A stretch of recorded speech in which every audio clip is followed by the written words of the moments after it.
Hi everyone, it's M.S.G. Hope you're doing well. And today I'm going to be ranking the tier list for the Pactbound Zealots. This is just going to be a filler video, as I've mentioned in my community post. Unfortunately, I've lost all the work I did on the Veterans of the Long War Detachment overview, so that's going to be a kick in the teeth, unfortunately. Uh, but with that said, though, I have done a community vote that's going to end on the Monday coming from today, which is the 13th, and on the, I believe, the 16th is when the poll will end. At the moment, the Soul Forged Warpack are winning, followed by, I believe, Renegades and Raiders. So it looks like I'll be doing Soul Forged Warpack, but either way, with that said though, today's video is on about a Pack-Bound Zealots tier list. So these are the old index rules, word bearer style detachment. So as you can see briefly here, it's just the same rule, dart packs. You do a leadership test, you get sustained or lethal hits, and if you fail, you get D3 mortal wounds on the unit. But you do this before you start the actual Dart Pact, and you can do that if you shoot or fight. So, very good rule in my opinion. Um, Also, you get the Cult of the Dark Gods, which is Corn Berserkers, Rubik Marines, Plague Marines, and Noise Marines. Empress Children is a bit of a weird one here. I will be including Empress Children as well because there's only two models. Sorry, two units rather, and one model. Uh, Lucius and Noise Marines, obviously.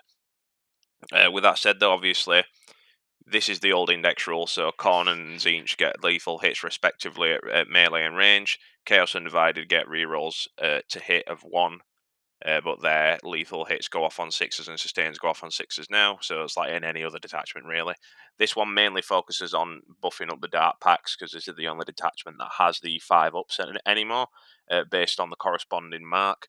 Obviously, the 5 up at ranged and 5 up in melee for sustained hits are respective Nurgle and Slanesh respectively. You can't bring a Khorne Psyker, obviously, and each character has to have the same unit mark. So, for example, if the Chaos Lord has the mark of Khorne, anyone he's leading or is being led with is the has to have the same mark. So, Khorne Legionaries, um, or Chosen, whichever you prefer. In addition, it same applies to transport, so you can't have a Nurgle Rhino or a Nurgle Land Raider with Slanesh Legionaries in it, or Slanesh Chosen, or whatever. Just briefly going to run over the enhancements very quickly. They're all 15 points. So you've got the Eye of Tzeentch, very similar to the old one, but if you pass a leadership test from a Dart Pact and it goes over the number 8, you get a command point. So that's not too bad for 15 points. It's pretty good. Um, but it's the Bearers unit, so it's a bit of a weird one. Intoxicating Elixir just gives you a 5 up feel no pain, and if you make the Dart Pact, you have to make the Dart Pact to get the Battle Shock thing, where if you shoot or hit somebody in combat, then obviously you get to force them to take a Battle Shock test, so that's not the best. I mean, the 5 up feel no pain is pretty good, but it's just not as good as it used to be. Uh, Orbs of Unlife are next, and that is a Nurgle model. So at the end of the fight phase, roll a d6, enemy units within 3 inches, +1 if you pass your Dart Pact. On a 4 up, you make them suffer d3 mortal wounds. So with Nurgle, it'd be a 3 up in combat. So not the worst, actually. 15 points for potentially massive amounts of mortal wounds into a unit is pretty good. Finally, is the Talisman of Burning Blood. You get +1 attack and strength to your the bearer's melee weapons. So Chaos Lords are now hitting 6 attacks on strength 9, for example, or Master of Executions are hitting at strength 8 with 6 attacks too.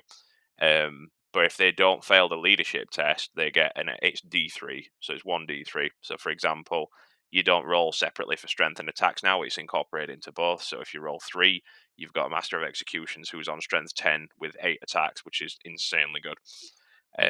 But yeah, for 15 points, that's pretty good if you're running like a Khorne army. So briefly going to cover the stratagems. A lot of them are the same aside from a new one.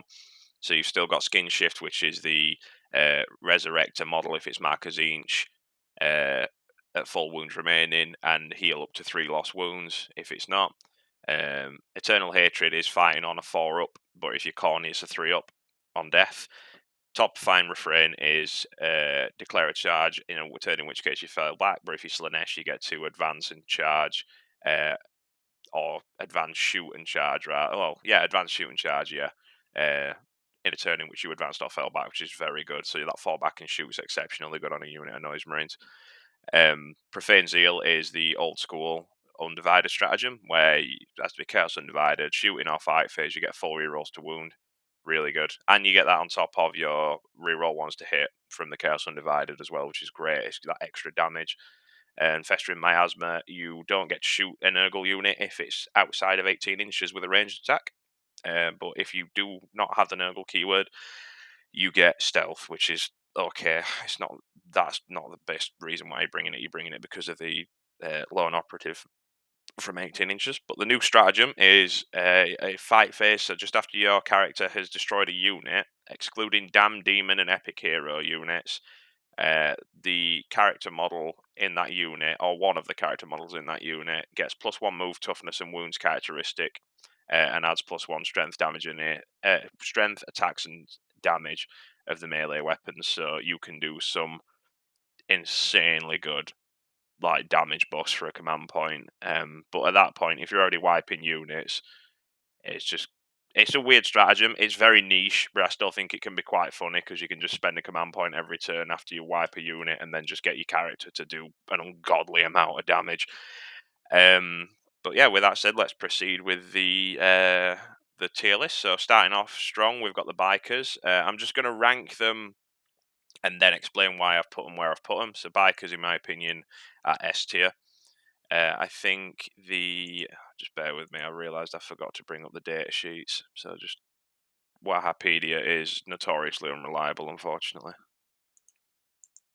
But yeah, the reason while I'll load this up, I'll explain why I put bikers in S tier. So bikers are very very quick. They're a very good skirmishing unit. They are toughness 5, 3 wounds, 70 points. For 3 and 140 for 6. You probably want to bring them in squads of 3 because they're just small skirmishing units. You can bring them with chainswords. The loadout I personally run for those who are interested, or for those who need a bit more guidance when it comes down to it, is the chainswords and melter guns on the 2 guys, and the sergeant I run the power fist on. So their rule is instead it used to be a lot better, in my opinion, with the redeploy, but unfortunately they've changed that to something that's admittedly kind of meh. But you do get +1 to strength when you charge, uh, which is okay. I mean, strength 9 power fist is pretty good. Strength 5 chainsword's great, especially with 4 attacks. You could probably run these guys with Marcus Lanesh, and they will get advanced shoot and charge, which is really good on these guys because the melter guns allow them to hit pretty hard and get into that very close quarters before you charge kind of phase. So advance shoot, charge, fall back, shoot, charge. You can use a CP to even fall back and then do an action on an objective. So if you want to gimp your opponent and then force them to stay in a particular area and then fall back onto an objective, do an action, and then potentially get your opponent can't really contest you because unless they're running 12-inch movement or advancing and charging into you, they're not really going to be able to contest you. They also have 2 OC, which is great. That is very helpful into dealing with other units. So, for example, if you kill quite a lot, which you probably will do with Slanesh on these guys, because they have the 5 up in melee for sustain's pretty good. Um, they're just an exceptionally good unit. They also have a good leadership at 6, and they also get to reroll because they've got a chaos icon, which is great. They're just a very, very good unit. I don't think bikers. They're probably one of our most efficient units or points beneficial units because they're just exceptionally good. I definitely put them in S tier. They're S tier in quite a lot of lists, to be honest. But I definitely recommend bringing them. If your opponent wipes them off at board, they're wasting the shooting. But if your opponent ignores them, these guys will go to the mid board, to the side pieces. For example, if you're wanting to get them up the side of the board to do some contesting, skirmish with a backline unit. If your opponent ignores them, they're just very good. They'll do actions in certain, secure no man's land's really good on these guys. Uh, Controlling different corners of the battlefield. I forgot what that secondary mission's called. But they're very good at getting into the places that you need them to be very quickly to score those points. Um, they're just really good. I'd definitely rank them S tier. I think they're fantastic. Next up is an ally unit, which is the Plague Marines. So someone who's played originally was a Death Guard player. It's nice to see that these guys actually are viable in allies. So, for example, these guys are probably better in Veterans of the Long War because I am aware that they do get the flamethrower, which is great. I do think they get. Do they get data packs? Let me just check.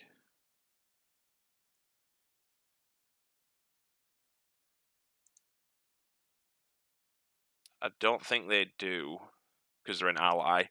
But either way, I mean, the 7 models are 125 points. You're playing for toughness 5, 3 up armor, 2 wounds, 6 leadership, 2 OC.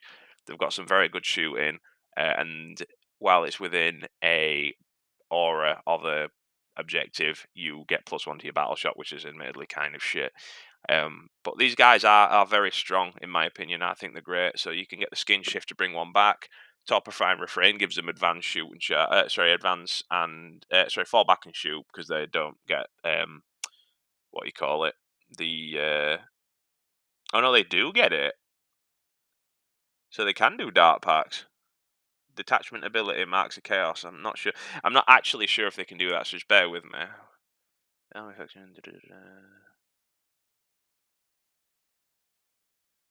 it doesn't say anything that you can't use them. If your army faction is Heretic Astartes, you can include any of the following units in your army when you do so, and have their keyword replaced with Heretic Astartes: Rubric Marines, Plague Marines, and Noise Marines. Yes, you can do them. Wow, okay, that's actually really good. So you still get your dart packs, which is great. I would probably bring a unit of 5 or 7 actually, because I think they're basically the same price as Legionaries, but they're locked to Mark and Nurgle. Again, they are very slow. 5-inch moves not exactly good, but um, these guys have some really, really good melee weapons. So you get the Plague Spear, which is the anti-infantry +2, ignores cover, Torrent Flame, which is really good for overwatching. Um, you get bolt guns, which have lethal hits base kit because of the plague. They're just a really solid backup unit. I mean, heavy plague weapons really nasty as well. So you're probably going to be doing sustained hits on these guys because they already have lethal hits base kit anyway. Um, Pretty poor AP on the melee on the plague knives, admittedly. Now I will put them probably B tier. I do think they're just legionaries are just better than these guys because the legionaries are a lot faster and they've got better abilities for aggressive objective play. So these guys are more of a backline holder. They're not exactly bad. They can run up to the mid board at like turn 2 or turn 3 if you get like very poor advance rolls.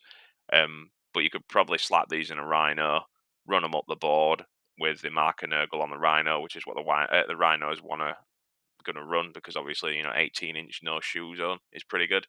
Um, Not being able to be shot in 18 inches for a transport is insanely good, especially because most anti-tank guns are between like 48 inches to 72 inch.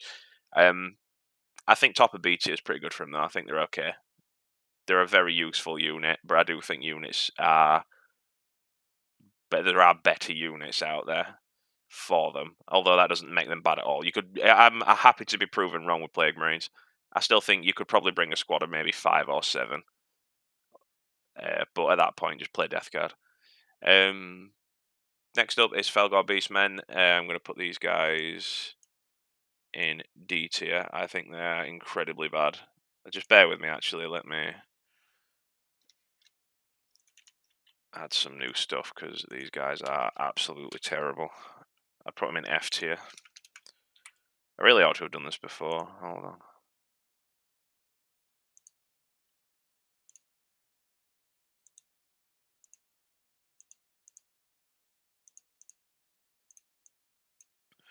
So the reason why I think these guys are F tier is because they essentially can be set up a turn early with strategic reserves, which is okay. They are 85 points for 10 models, 1 OC, really poor leadership. Um, they don't get the benefit of dart packs, I believe, because they're damned. Oh no, they do. If it's Heretic Astartes, yeah. So they do get it back. You don't want to bring these guys; they're really bad. Just I've explained this at length on other tier lists. I think these guys are absolutely garbage, and it sucks because they're such a cool like twist on chaos. Um, but the rules are just really, really bad. They're 85 points. You could spend that on a unit of legionaries and get infinitely more out of them. They hit really, really badly on 5s. You could probably run them undivided if it allows you to take a mark. Because of the rerolls to 1s to hit, I guess. Um, their old rules were better, in my opinion. I think these guys are just trash, unfortunately. Next up is the man himself, Abaddon. So we're all familiar with. I'm not going to get into too much detail, but where would I put Abaddon? B tier. I think Abaddon, in my opinion, my local meta is very skewed into character killing because obviously I bring a lot of characters in chaos. We're a very character dependent army, so my opponents do tend to bring quite a lot of eliminators and death jesters and such. Maybe even vindicator assassins if I'm very unlucky, but there are ways around that. As any good chaos player will tell you, transports are there for a reason. So again, I'm going off topic, but Abaddon is B tier, and the reason why I think he is B tier, as you can see, the Paragon of Hatred gives everyone the massive 6-inch aura uh, for rerolls to hit, which is a massive damage increase. For a lot of units, they do benefit quite a lot from that, especially with the Dark Packs being able to reroll your hits to potentially fish for those 5-ups or 6-ups if you're running Undivided. Uh, Abaddon is locked to Chaos Undivided, which isn't necessarily a bad thing because it does benefit from his own aura, I believe. But he does get reroll once to hit anyway, and he's hitting on 2, so he's pretty much got a 100% hit rate. We all know how nasty he is in melee. Like, he's scary in melee, especially with Dracnian. Getting those exploding sixes. You compare this guy with a Hellbrew, and you get doubled up Dark Pact, re-rolling all your hits, but that's a big point investment because Abaddon is very expensive at 295 points. This guy is very pricey. He does get a very good leadership at leadership 5 up, but if he does a Dark Pact or the unit he's in does a Dark Pact and passes on a 7 up, you get a command point, which is pretty good. I mean, every stratagem we have is one command point. Having an extra one in the back pocket is never going to be a bad thing. He's not particularly tanky at T59 wounds. He's got a 4 pinball and a 2 up armor. He is slow at 5 inches, unfortunately. But he does have the 4 up pinball thing, which is great, actually. A lot of people seem to forget that this guy has that. In addition, he also has the Lord of the Traitor Legion's aura, which is something you're never going to be using. Very rarely are you actually going to use this because most of the time, I think 85 to 90% of the time you're going to be using the Paragon of Hatred, the reroll hits. 10% of the time, maybe 15 or 20, depending on what you're up against. You want to use that 4 up invul, which is really good, especially into your unit like Plague Marines or Bikers or anything like that. But the problem is, with Abaddon, he is exceptionally good at force multiplying and improving the durability of your units. However, he suffers from what I like to call the castle syndrome because everybody is wanting to be around him because obviously he gives that many buffs, but it forces you to position around Abaddon as opposed to playing the objective. So I find that even if I know I'm going to lose certain fights, I will still play the objective and win games because it's not about killing your opponent, it's about capturing the points, getting the primary, getting the secondaries, doing stuff. Abaddon can help you keep the mid board very well if you put him in a good spot and you're like, right, okay, we're sitting here, we've got a unit of chosen because you don't want to bring him with terminators, you get diminishing returns and you just beat the shit out of anything that comes next to you. Um,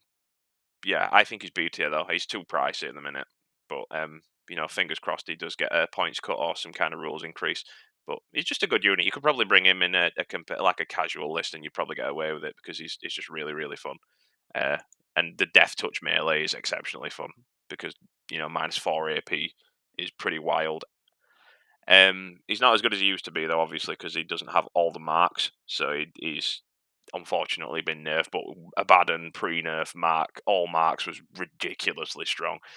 Um, he was like an auto include, in my opinion. But yeah. Anyway, Obliterators fall from grace, unfortunately. So when I was reading into this, I can't remember who put the comment, but he mentioned that because the melter gun range on the Obliterator. So I'll just quickly run through the stats and rules first. So 4-inch move, so you're definitely deep striking these guys.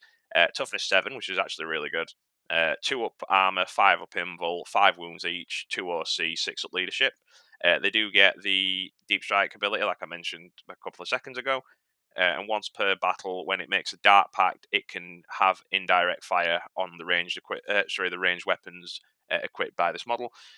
Pretty good. I think that allows you to shoot, drop down, shoot, and then next turn move out of the way behind a building. Obviously, indirect's not great, but it's the fact that you have the option to shoot behind cover and not get hit, which is great. They're actually quite nasty in melee at strength 9 -2, 2 damage.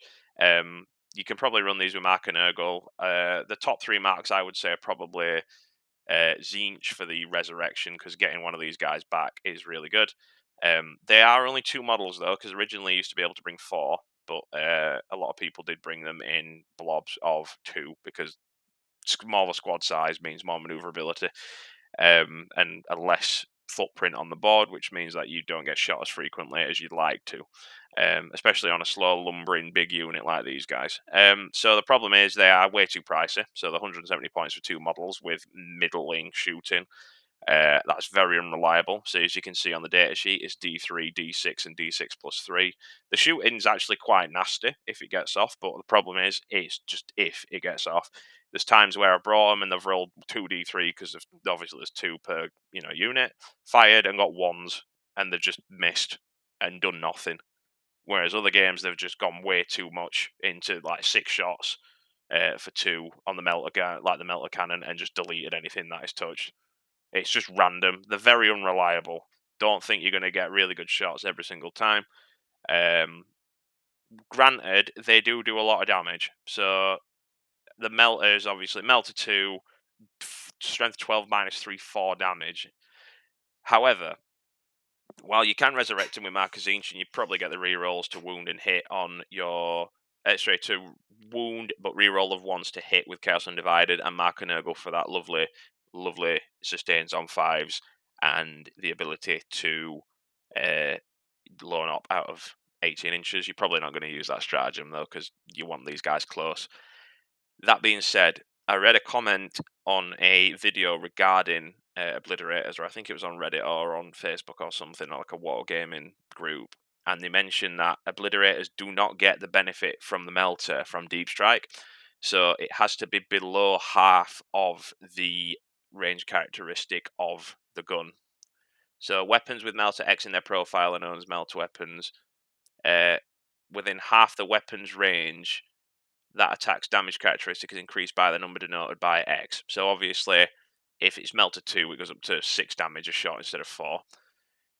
The problem with this is you have to be below. It doesn't. It says it has to be at half, but the way it works is due to the basing and the math behind it. The guy mentioned that unfortunately we don't get that benefit anymore of the double, the extra 2 damage per shot, which would bring it up to 6 damage, which is why you drop them in originally and then you shoot and then you move behind cover if you can, and then you run up, advance and shoot maybe with Marcus Lanesh if you want to bring them with that.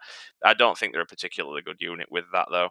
They have been nerfed incredibly. I think they're in D tier. I just don't rate them at all. So next up is the Corn Lord of Skulls. I'm going to put this guy in top of B. I think he hits extremely hard. Toughness 13, 3 up armor, 5 up invul, 24 wounds, 6 up leadership, 8 OC. You force people to take battle shot tests if you've destroyed them, any one or more units within 6 inches of the model in the fight phase. 450 points is like expensive though.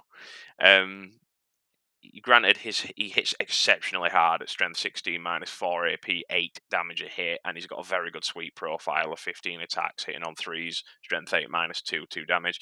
The problem is he is locked to Corn, so he does not get the uh, sustains because he's already got the damage. He does not need lethals on 5-ups. You can get the 6s for sustains, but you're never ever going to want to lethal hits with this guy because he's probably wounding what he's hitting on like 2s or 3s. So it is what it is. Um, he does get fight on death on a 3-up though, which is quite funny. But with that said, though, I do think he's like B tier. I don't particularly rate him, but in a casual game, he's probably quite fun. Next up is Accursed Cultists. T4, 6 up armor, 3 wounds on a Torment, 1 on the Mutant, but you do get the 6 up Feel No Pain and the 6-inch Scout. You get the Blood Surge roll from the World Eaters, which is if they are destroyed, uh, if one or more models were destroyed in the unit, be it from range or melee, you can make a Horde move. You can't Horde move if you're battle shocked. But if you roll a d6 and you can move up to that number of inches closest to the closest enemy unit, which is great. So if they shoot your mutants. Oh, sorry, if they shoot your accursed cultist blob, you can get rid of the mutants as the cannon fodder units. D6 forward and charge into engagement range of accursed cultists, or whatever is closest to the accursed cultist, rather, excluding aircraft. So they do hit quite hard. I mean, the strength 5 -1/2 damage, D6 +2 is pretty good.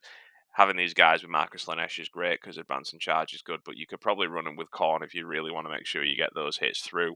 Um, Again, I still think these are really good. They are very expensive at 16 models for 180 points is pretty expensive. However, they do get Scout 6 inch, which is great. Scout's an incredibly strong rule. Um, yeah, I think these guys are very good in this detachment, but I don't think they are like the quintessential.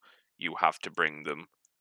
Probably put a Baden above them, but either than that, I think the Curse of Cultists are still very, very viable. I just think they're better in the Chaos Cult detachment, especially with a Dark Apostle. So these guys can be brought with one of those for that +1 to wound, or the Dark Commune, which is probably what you're going to do anyway. Again, the weakness for these guys is Blast, because big unit means big footprint, which means low screening opportunities for your opponent. True, but it means bigger target for your opponent to shoot at, uh, and probably going to kill quite a lot because these guys are not the most durable. With that said, next up we've got the Predators, which is the Annihilator and Destructor. So Annihilator is going to go into A tier, and the Destructor as well is going to go into A tier. You could probably switch these up. It doesn't matter which way you put it. The reason as to why I'm going to quickly cover both of them very quickly. So the Annihilator is the anti-tank Predator. That strength 14 -3d6 +1 damage. Twin link is really good. Slap these with the Marker Nurgle, and you've got a very solid shooting platform for 140 points. In addition, you also have the chassis at T10. So, for example, you don't really need to worry about getting shot by anything other than other tanks. Um, each time a ranged attack is made by this model is allocated to a monster. Excuse me. Sorry about that. Very long day. So it says if it's against a monster or vehicle, you can reroll damage rolls of 1, which is okay. I mean, we're really going to complain because extra reliability on your damage. Then we have the Destructor, which I believe is the anti-infantry version. You get extra AP against infantry. Yeah, so you're going to bring it for the auto cannon. You might want to bring it with the um, heavy bolters. Genuinely, if you're going for like full anti-tank, anti-infantry. The last cannons are nice to have too for that ranged output. So you don't get the big hard hitting punch of the Predator Annihilator, but you do get quite a lot of las cannon shots. So it's 2 las cannon shots, 4 shots, rapid fire 2 from the auto cannon, so it's hitting on 3s, exploding on 5-ups because you get bringing this with Marker Nurgle. Blowing operative on these guys is great too because it means you can shoot and not be shot at. Strength 9 -1/3 damage. That kills pretty much any Terminator style profile quite reliably, forcing them to a 4-up invul or a 3-up if they're in cover. Any fails due to the sheer amount of shots that are coming through uh, a dead Terminator or a dead elite infantry. Just a really, really solid tanks. I think they're very, very good. It's nice to see them in such a solid spot after a very long time of them being piss poor. Next up is Vindicator. I am going to put this in probably S tier. I think a lot of people are probably going to look at me and think, "Oh, Vindicator is like A, maybe A, like B." I would disagree. So these things are they're the casino cannon. So sometimes you're going to roll shit. Sometimes you're going to roll very, very well in terms of both the number of shots and in terms of damage. This thing is movement 9. T11, 2-up armor. You do get to shoot without any penalties to your hit rolls if you're in engagement range of one or more enemy units. Um, but that's only with the Demolisher Cannon. But again, that's the main thing you wanted to shoot anyway, because that's the big strength 14 -3d6 damage cannon. So it's 24-inch range, so it's short range, unfortunately, but you can use the Nurgle strat just to get that closer up the board, hold a choke point, and just blow the fuck out of whatever comes out of that choke point. They're just really good. I genuinely think this thing nearly one-shot a Malkador tank. It's like insane how much damage this thing does because of the sheer amount of just that strength 14. You're wounding most tanks on 3s, maybe wounding most light vehicles on 2s, and then you've got that good AP to chunk through them.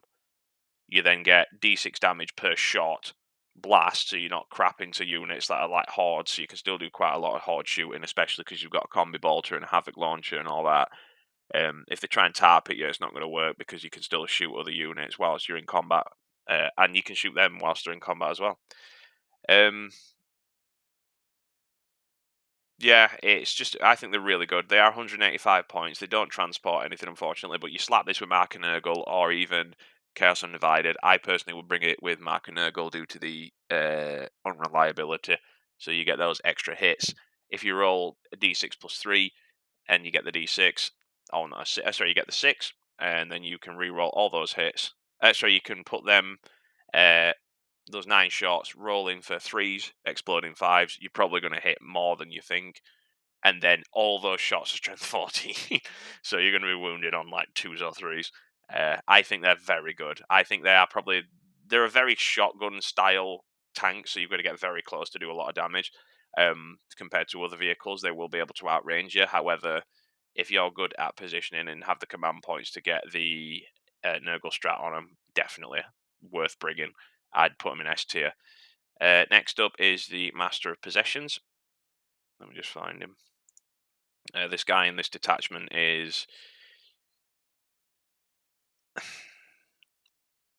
he's a very good sniper. I'd put him at like probably B tier.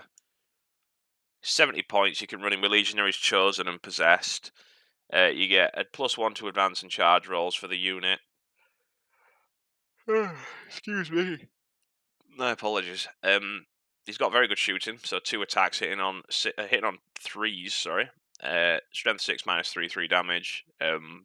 Very good sorry, precision 2. So you just get to pick off a character. Very good at dealing with other psychers as well because it's +2 on the wound.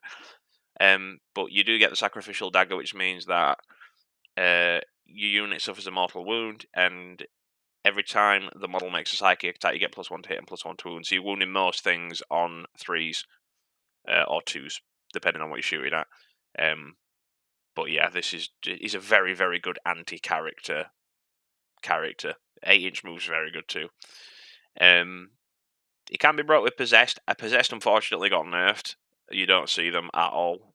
And if you do, it's very, very niche. Like, they're a very specific style of play because they've just got nerfed. The Dev Wound rework was pretty bad on him, and the fact that they can only do that once per battle now is pretty bad as well. But with this guy, I think he's okay. He's not the worst, but again, he's still T4. He's still got 4 wounds. He's still got 3 up armor and a 5 up invul. I don't know why he doesn't have a 4 up invul.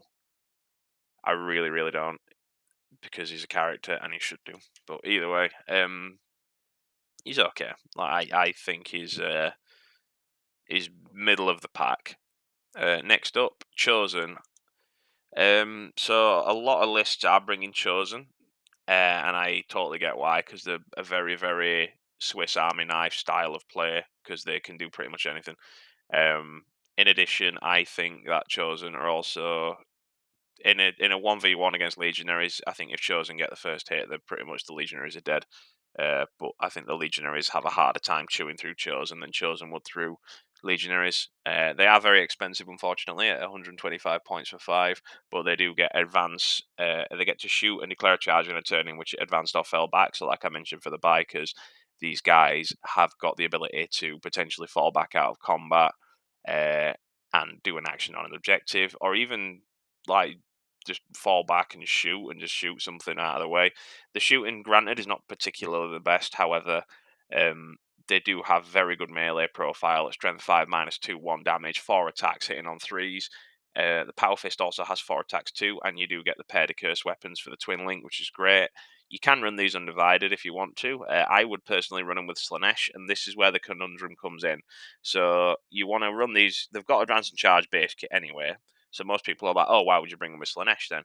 The reason why I bring them with Slanesh is because they've got very solid melee profile, and sustained hits on 5-ups with these guys is going to shred pretty much anything that you put into melee with, or do a significant amount of damage. You can probably bring them Corn, but I think Corn is probably the weakest mark out of them all. I think sustains are always going to be better than lethals in a vast majority of circumstances. With that said, I do think that the Chosen save you a command point. So the perspective I'm going at is, if you don't bring them Slanesh because they already have base kit, advance and charge, so you don't need to waste a command point doing it. You don't need to waste a command point doing it, so that's good because you can then use that command point on something else. You want to maximize them as a melee damage threat. They are not a shooting platform; they are a melee unit. You want to make sure that they get as many attacks as possible, and they've 3 wounds each, which is nice. So 2 damage weapons need double the damage to get through. They are T4, unfortunately. However, they're pretty much any kind of skirmishing unit they're going to get into combat with. They're going to have a very, very good time with, because they're probably going to kill it. High AP, good damage, high number of attacks. You can probably run them with Undivided to get those reroll wounds, but again, you've still got the pair of curse weapons on one of them to do that. But either way, the whole unit having rerolls of 1 to hit and rerolls to wound if they pass the leadership is pretty good. Unfortunately, oh no, they do have the Chaos Icon actually, so they get to reroll that. Where would I put Chosen? I would probably put Chosen in S tier. I still think Chosen are very expensive, and I think there are better options, but I still think Chosen are an incredibly solid, very good unit if you want to bring one unit of 5 or 2 units of 5. If you want to full send it and bring them with a Chaos Lord and have 10 of them in a transport and just run up the mid board, be my guess, but I think Legionaries do that better due to their ability. Next up is, I'm going to rank these both very quickly because they are the same. Well, one of them is going in there, and the other one is going, if I can find it. So the Demon Prince with wings is the better of the two by a significant margin, in my opinion. The problem I have with the regular Demon Prince without wings is this here. So it's got very good melee. You do get +2 strength if you con, +3 attacks to your ranged weapons, so you get 6 shots at strength 5 -1/2 damage. That's a heavy bolter. +1 toughness if you Nurgle. So that goes up to T11, and the other one would go up to, sorry, the wing version would go up to T10. This one would go up to T11. 2 up armor and 4 up pinval at 10 wounds each is pretty nice. Uh, you can reroll 1 hit roll and 1 wound roll base kit every time it shoots or fights for this particular one, the one without wings.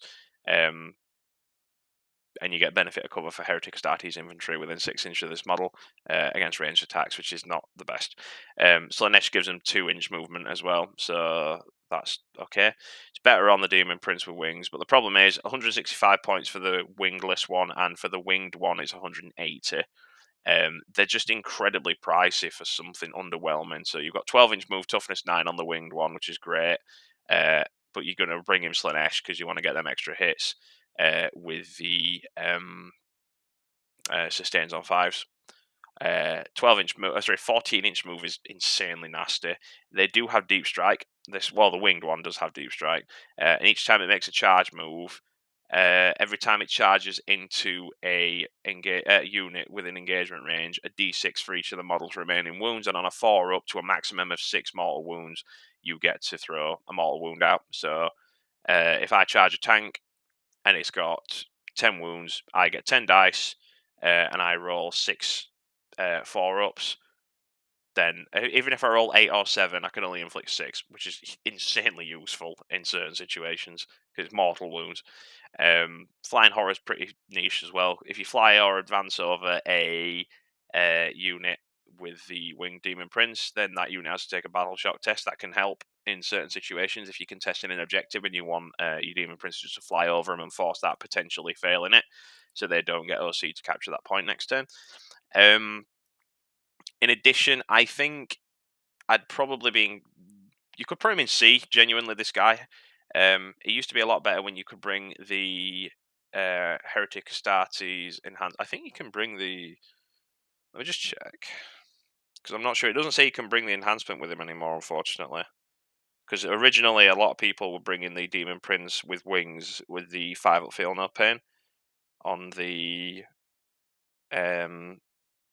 Just bear with me a second.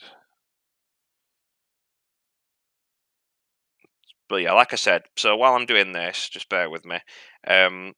The original loadout for this thing was the Marcus Lanesh, advance and charge, or advance shoot and charge rather, because he's got the bolter, so you can still get some shots off with that. You're bringing him with the intoxicating elixir, so that gives him a 5-up feel no pain, which is very, very good. Yeah, you can't run. Yeah, you can't run enhancements with him. Um, so yeah, D tier because originally you could have the fire feel no pain, and now you can't.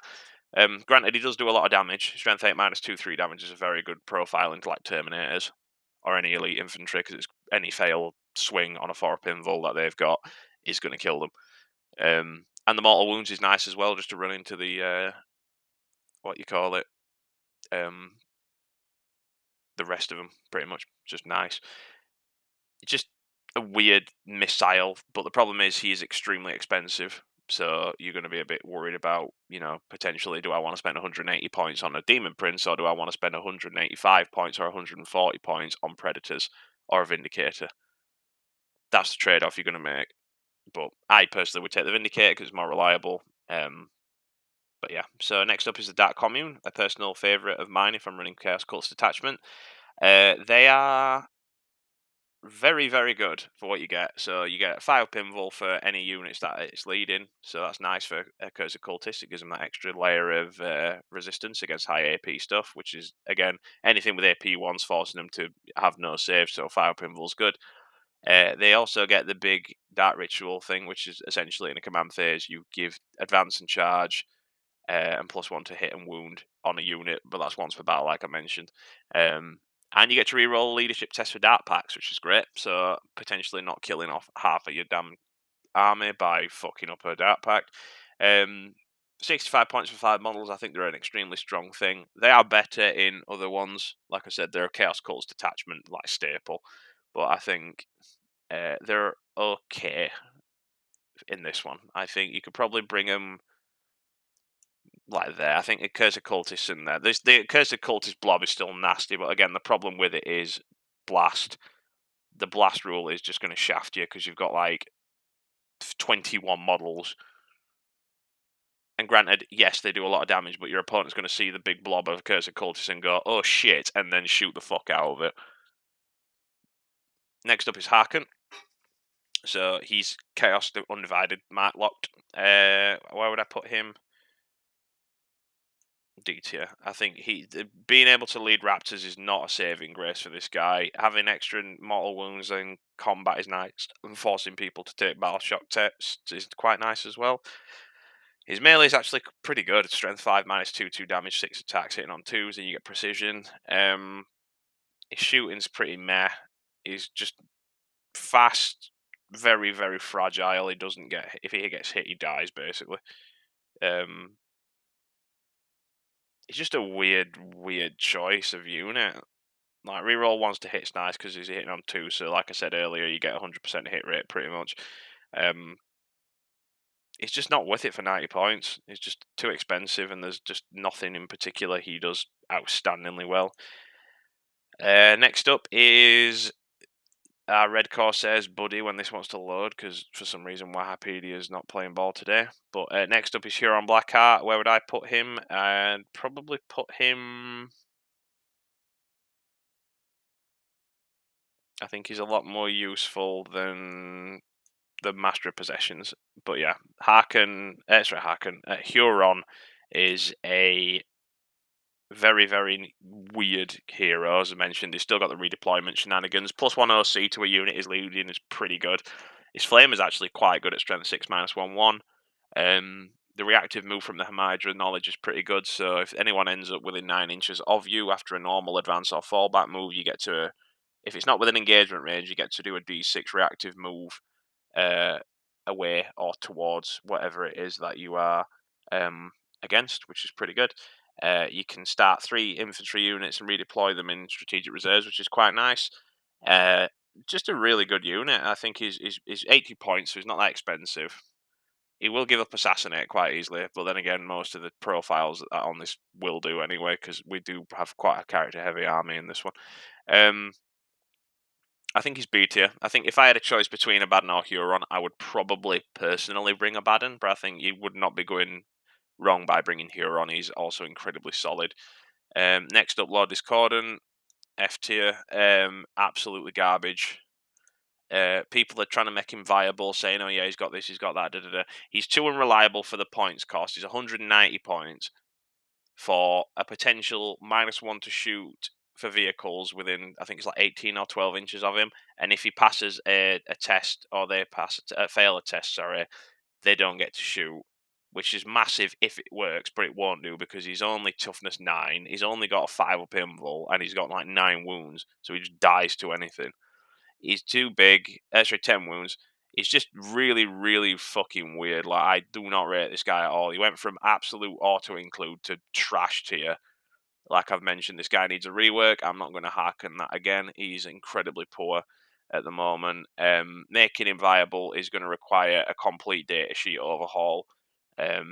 He's just a strange, like middling attacks.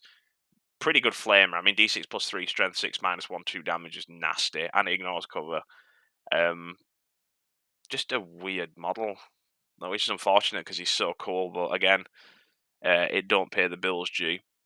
So if you're running Emperor's Children, Lucius the Eternal is up next. So he comes base kit with Marcus Lanesh, obviously. He is a he's a personal favourite of mine. Obviously, as an Emperor's Children player, I have to bring him, but I've warmed up to him a lot recently because of the fights first. He does give fights first, like I've literally just mentioned. So you want to bring him with a unit of legionaries. Put him in a transport, slam him up the board, get him on the mid-board objective, and you just sit there all game. If it's a combat army, they can't really run into you unless they swamp you, which forces them to come off certain objectives and attack you, which is great because then that means you can go where they aren't and capture their objectives. Um, you overwhelm them with threats in this, and Lucius in combat is extremely nasty. So you've got eight attacks on 2, strength 5 minus 2 2. It has precision, which is a very good thing to have because he's a character killer. In addition, he does get the Dark Pacts for Marcus Lanesh, which is great. So he does get the benefits of the 5 up sustains in melee. His Doom Siren's pretty good. A lot of people forget he has basically a flamethrower, which is strength 6 minus 1 1 damage. His rule actually worked in a game that I had recently with my good friend Niall, where his Terminator captain killed Lucius in combat after the Terminator unit was attacked by Lucius, obviously because he's got fire first. The the Terminator captain kills him. He was on 1 wound when he did kill Lucius, so even if he fails the leadership test, he can't pass the leadership test. He basically dies anyway. So for those who are unaware, if you kill Lucius with any attack, this doesn't have to be melee or range; it can be both. Um, you make the person take a leadership test. If they fail, they take D6. If they pass, they take D3 mortal wounds. Um, if you kill the unit with this ability, then you can select Lucius up as a way closest to the enemy, closest to where he died, without being in engagement range, with D3 wounds. So this guy is pretty nasty, and it infinitely works. So, for example, if you just nearly kill a lot of stuff and then Lucius, gets killed, you can just bring him back. It's actually quite funny. Um, the fact that you can do this multiple times is funny. But with that said, though, he's 95 points. I do think he's worth it, though. I think Lucius is a very, very good unit. Uh, Obviously, you have to bring him as your warlord when you do play Empress Children, because unfortunately we don't have our index yet. Games Workshop, get on that, by the way. Um, it can be brought with Legionaries, so that gives him the rerolls to wound on objectives as well, which is great, or reroll once to wound if you're not on objectives. But like I said, you just put this guy in a Rhino, slap them with 10 Legionaries, run them up the board, done. That's it. He's just incredibly good. I think he is. I'd be inclined to say S tier, but I think because my net is very combat heavy, as well for certain armies.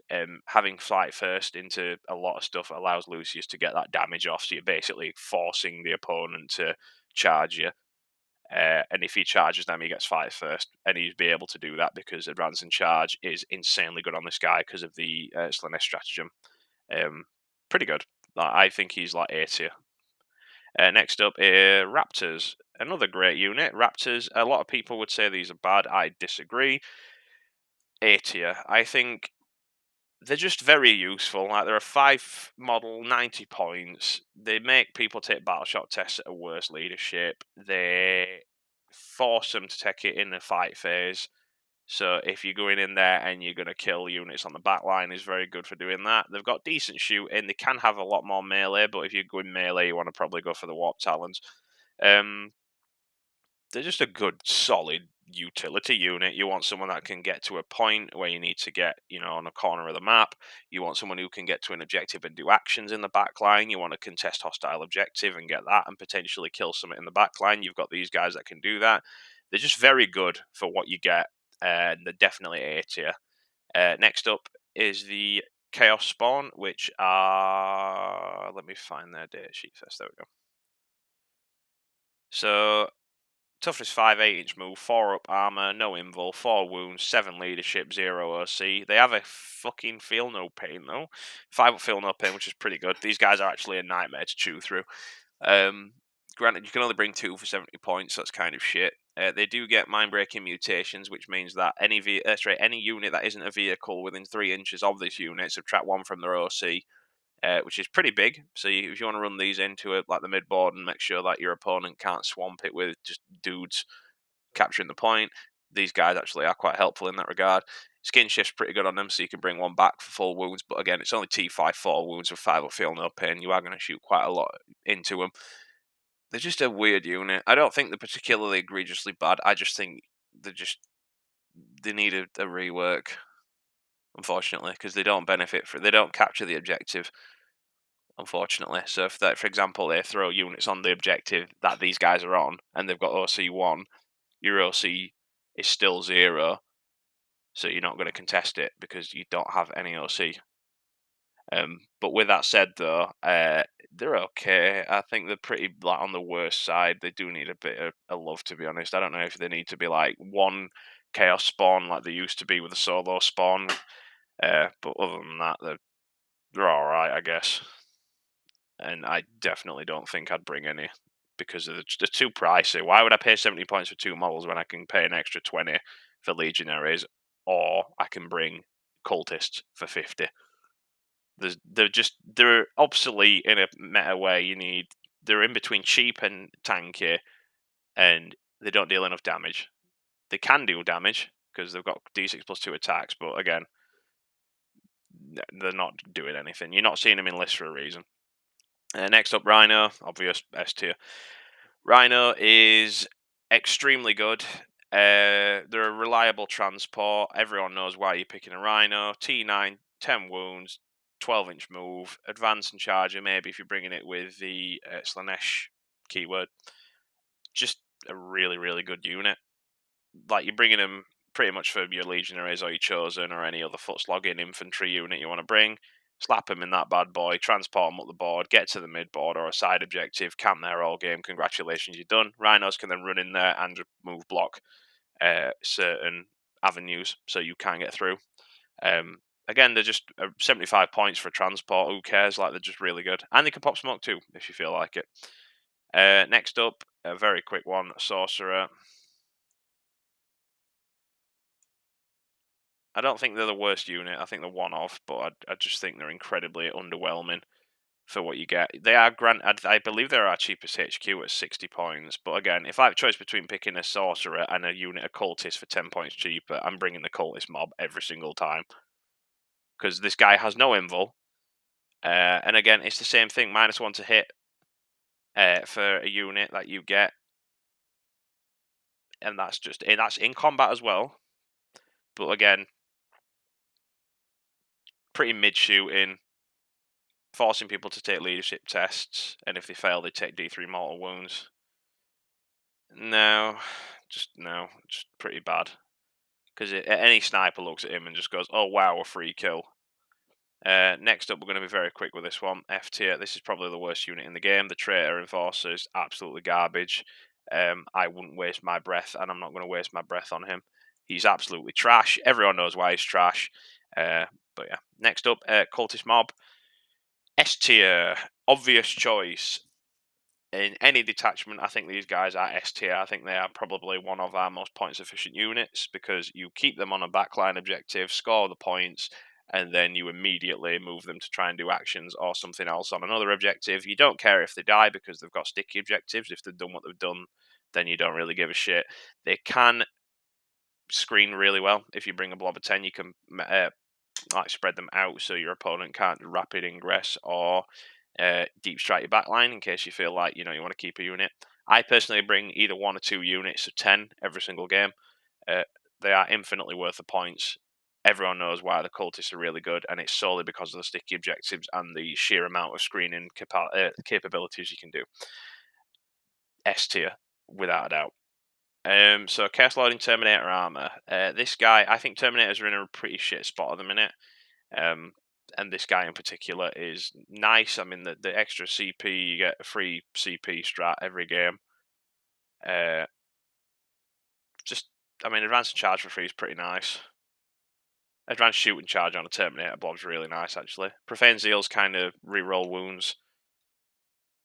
You get reroll hits anyway because you're a Terminator, so it doesn't really matter. But again, reroll hits, reroll wounds is pretty nasty for a CP, and you get that for free as well if you use the Lord of Chaos ability. Free feel no pin. Lone Operative if you use the Nurgle.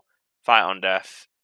It's just, again, it's 95 points. But the problem is, this is the problem with Terminators. They're very expensive. They blow all the damage, and then what do you do after that? You might kill whatever you touch, and then what?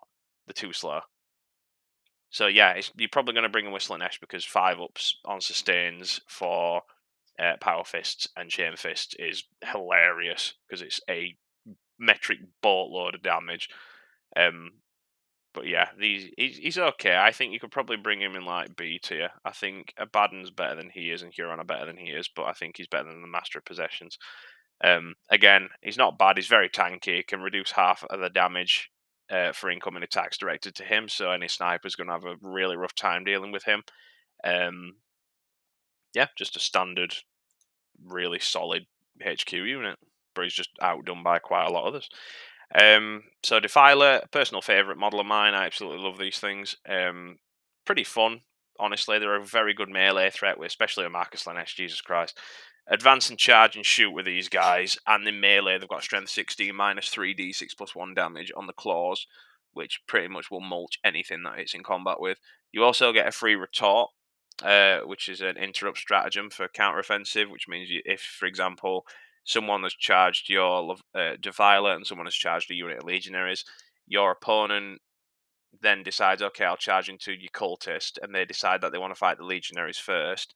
Before they kill those cultists, you can then decide to interrupt with the Defiler and then get potentially kill whatever you're in melee with, because this thing will hit very hard.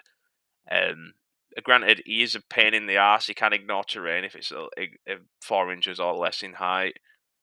He can move over friendly monster vehicle units, which is great too. In addition, he is pricey as hell. He's 190 points. He isn't the most durable guy on the planet, unfortunately, because he's toughness 10, 5-up invul, 3-up armor, 14 wounds. Just, he's weird. I love the Defiler, and I will bring him in a lot of games, but I don't think he's particularly competitively viable. I would put it in C tier. I don't think he's bad. I just think he needs a few tweaks. Maybe put him with Mark and Nurgle and just spam the the shooting, because you've got an auto cannon, you've got your twin last cannon, you've got your Defiler cannon at strength 10 minus 1/3 damage. You're very good at killing at ranged and in melee, but it's just you're too big. You're a nightmare to maneuver, which again is costly. But I think they are C tier. I don't think they're bad at all. I think they're just bang average. Bring them in a casual game if you want, and you're probably going to have a lot of fun with them, like I do. Next up is the Mauler Fiend. Mauler Fiends are 130 points for a very good punching unit in melee that does a lot of damage, ignores all modifiers to move and advance and charge characteristics for the model. 10-inch move, toughness 10, 3-up armor, 12 wounds, 5-up invul, 130 points for that. Slap this guy on Marcus Lanesh, advance and charge with no impediment. I genuinely think...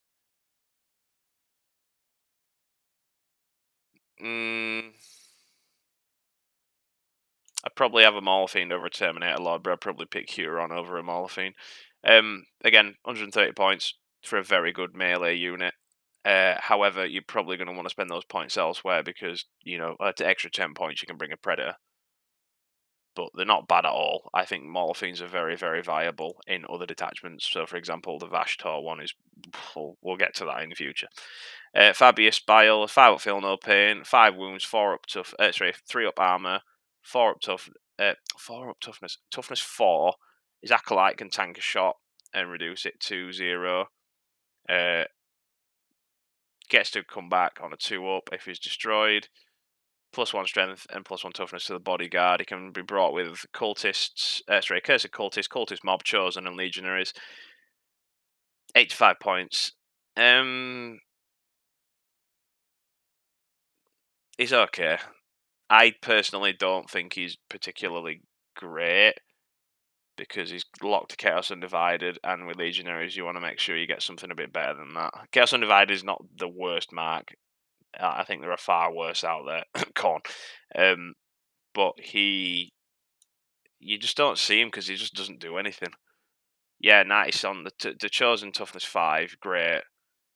Toughness 5, strength 6 on melee for them is great. Your legionary is a strength 5, strength 9 if you're running the big melee weapon. Yeah, I just think he's okay. You could probably I feel like I'm underwhelming him a bit here, but it's just decidedly meh in my opinion. I wouldn't bring him. Next up is going to be the Havocs. So Havocs unfortunately got a points nerf. I don't know why, because they're pretty mid as it is anyway. 135 points. So again, 5 points cheaper than a tank.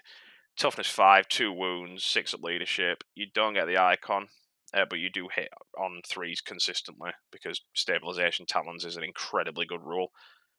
You bring them with 4 las cannons. Maybe bring the sergeant with a power fist or a melter gun or a plasma gun. Excuse me, my apologies. I would definitely say probably better off bringing them with las cannons because maybe even auto cannons. A lot of people say chain cannons, but I do not rate the chain cannons at all. I think they're incredibly overrated. They're just weird. So, like, I would honestly rather pay for a tank than these because every time you get killed with a havoc killed is, unless it's the sergeant, in which case you can just tank that. But every havoc after that dies, and you lose 25% of your damage output. So I think they are going to be not necessarily bad, but I think they're like probably just firmly in B tier. I'm tempted to put them in C tier to be honest with you, but I think they're still definitely usable. But again, this is what I mentioned in a couple of other videos. If the Havocs kill whatever they're supposed to kill, they are now useless because they've got large cannons into infantry or elites. Like it doesn't really matter at that point. With that said, though, if they've done the job, then that's great. But that's if they do the job, which is unlikely because if your opponent knows what they're doing, they can either just screen the vehicles and give you shitty chaff infantry to shoot with las cannons, which does nothing, or they force their tanks a different way from your las cannons. They're not bad at all. You can still run them. And having that Marker Nurgle is very good because you get the 5 up sustains, which is great. Or you can bring them undivided and get full rerolls rerolls of 1 to hit and then rerolls to wound. I'm not sure if that's in melee though. Hold on. No, shooting first, yeah. So you get full rerolls to shoot, which is nice on last cannons because low volume shots need the extra reliability. Sorcerer and Terminator armor. Terminators, again, like I said, they are not in a good spot at the minute. I don't think they're particularly viable. You can still run them and they'll still do a lot of kills. They'll still give you a lot of kills, sorry. They're a very, very hard to kill unit in terms of they're just a pain to shift from any objective. They do require a lot of attention. But this guy is very, very good. As I've said previously, I think he is one of the strongest units we have access to. He's just an incredibly reliable, like just a very good HQ. Like as a HQ, he's like I'd say A, maybe S, but reroll advance and charge rolls for unit, so you can bring him with Marcus Lanesh, and you get the auto advance and charge anyway, and advance and shoot and charge, which is great on a 10-man unit of these guys. It gives them a huge threat range. Reroll charges is nice. You don't have to spend a CP. You get rerolls to hit because you're a Terminator, and if it's leading a Terminator unit, they get the extra rerolls to hit, which is good. They can ignore damage once per battle when it's allocated to the bearer. They can change it to 0, which is great. so the familiar comes in clutch. And Death Hex is incredibly strong, like I mentioned before, -1 AP on anything on a 2-up armor save within 12 inches is incredibly good.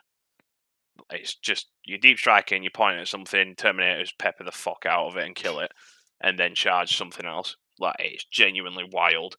90 points, but the problem is his viability is intrinsically linked to Terminators.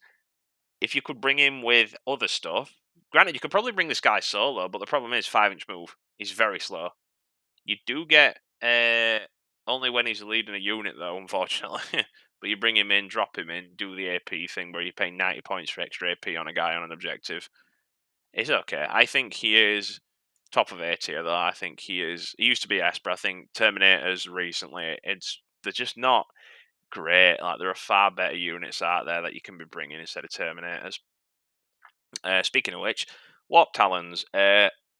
These are infamous for their bullshit, in my opinion. I've used a 10-man blob of these in a previous game against Raven Guard, where I overloaded the threat range of them. So instead of bringing 5, I'm like, you bring. See, this is the problem. A lot of competitive players, they'll bring 5. And while, yeah, on paper it sounds good, 20 attacks, hitting on 4s, re-rolling all your wounds because they're twin linked, hitting on 3s, Strength 5 -2/1 damage. Marcus Lanesh, you get sustained on 5s. You're probably going to get a lot of attacks. However, you're forcing Space Marines to a 5-up. You're forcing Custodes to a 4-up, which is a 4-up invul anyway. And it is 1 damage, which is good. But the problem is they do have a 5-up invul, which is great as well. Sometimes you will need that, and it does come in clutch. However, they are very frail because they're only T4, 3-up armor, 5-up invul, 2 wounds. They're weird to play. So when you undersell them and bring them as a 5, you're going to kill shitty chaff infantry. Probably in one turn if if you do well and you're quite lucky. On paper, you're probably going to do a lot of damage to them, but in theory, sometimes that's not the case. I've charged a unit of 10 guardsmen with 5 warp talons before, and there's been like 2 guardsmen that have stayed alive due to the sheer amount of saves he threw out. And it's just not guardsmen, sorry, space marines. But they were like a 5-man unit of Space Marines. You'd think, oh yeah, 20 attacks into Space Marines is going to kill them, especially with reroll wounds. No. Again, they are very expensive. So 5's 135 points and 10's 270. But what I do with them is I bring them in a 10-man squad to blow the fuck out of anything that I'm hitting, essentially. Advance and charge is pretty good on them as well if you're running Marcus Lanesh, which is what you're going to want to run them with. They're just a great unit. I think they're really, really hard to kill. If whatever you kill is dead at the end of the end of the fight phase, if it's dead or these guys aren't in engagement range, you can just jump them off the board and put them down at the next turn in strategic reserves. You're probably going to want to rapid ingress them though, so they get the benefit of being able to move. So you rapid ingress them behind a building. Next turn, you run these guys forward. Maybe advance and charge if you've got the command points, and then you charge a unit and kill it, and then do the same thing over and over again. These are very CP dependent, unfortunately, so you're going to have to want to facilitate that. However, these things do a 10-man unit of these are horrendous to deal with. Like they are scary. Your opponent is going to look at them and be like, "Oh, it's just warp talons," and then they're going to get shredded by 10, and they will take a shitload of damage. With that said, I do think they are still very strong. I think they might need a bit of a points cut. But again, they're still very strong. I think they're probably like top of A tier. I still think they're very, very viable. You could probably bring 10 in a unit and just throw them on the board and be like, kill whatever you want and then jump into deep strike afterwards and potentially even get a side objective if you need someone to score an objective. So if you're playing really aggressive, there's always that. So next is the Corn Berserkers. Corn Berserkers are incredibly hard hitting, obviously. I still think they're better in World Eaters, but in Dark Packs on 5s up, these guys are going for pure damage instead of sustainable, or sustained hits rather. But the problem I have with them is, again, yes, they hit very hard, but they do have the Blood Surge move, which is great. And the issue with them is that they're just. Oh, hold on, man. Oh, blessings of calm. That doesn't count. Fighting on death's pretty nasty. I mean, strength with their average melee is strength 5 -1/1, which is great. I'd put them in. They're just a different flavor. I think. I think that they're probably on par with Plague Marines around here. I think I'm really underselling Plague Marines actually. Um, Master Possessions can go further down. I'd probably bring. Yeah, I think that's fine. I'd probably rather bring Plague Marines over Corn Berserkers in this detachment, but I think that's mainly due to the durability of the Plague Marines as opposed to the damage of the Corn Berserkers. We do have access to quite a lot of damage anyway in Chaos Space Marines, so it's not particularly an issue where you're going to be like, oh yeah, I wish I had Corn Berserkers there. Like, no, you genuinely probably not. And the Mark Lock to Corn, which in my opinion is the worst mark. Um, but again, like I said, if you like them, feel free to bring them. I don't think they're bad. The same price as Legionaries, which again are a linchpin. Legionaries are up next. S tier. Obvious as to why. You could probably switch them up with cultists, but I think Legionaries are an auto include in any competitive list, even casual lists. It's nice to have the Chaos Space Marines be the premier threat, shall we say. They're very good at holding objectives. They are granted just Space Marine stat lines, so it's not particularly difficult to chew through. They do get an icon for rerolling leadership, so that extra reliability. And they get rerolls of 1 off objectives, and on objectives they get full rerolls to wounded melee, which is great. Um, they get very strong melee with the chain swords and the heavy melee weapons. Just really good. 180 points for 10. Slap these guys in a Rhino with a Chaos Lord and maybe a Master of Executions. Um, and you will pretty much delete whatever you touch. They're incredibly good. Run these Marcus Lanesh, obviously, because, rerolls of wounding is not a problem, so you don't need lethals. You need sustains, and getting them extra sustains on the heavy melee weapons or the chain swords are very, very strong. Oh, just bear with me a second.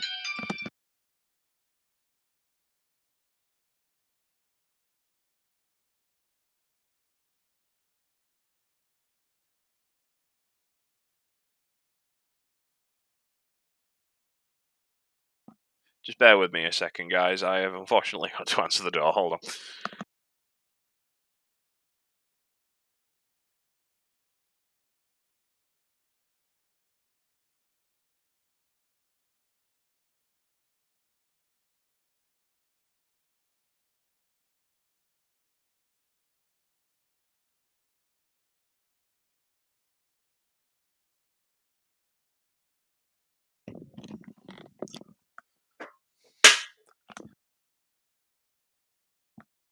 I think that's the first time I've ever had to answer the door mid-video.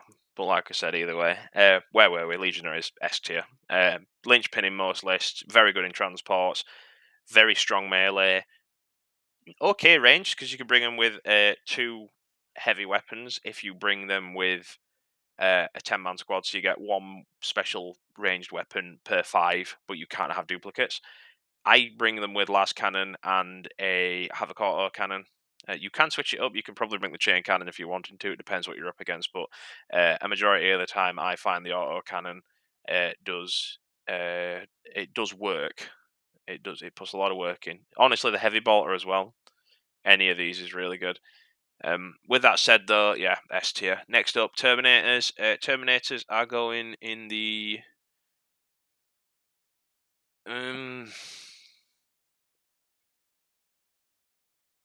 I'd probably put them A tier.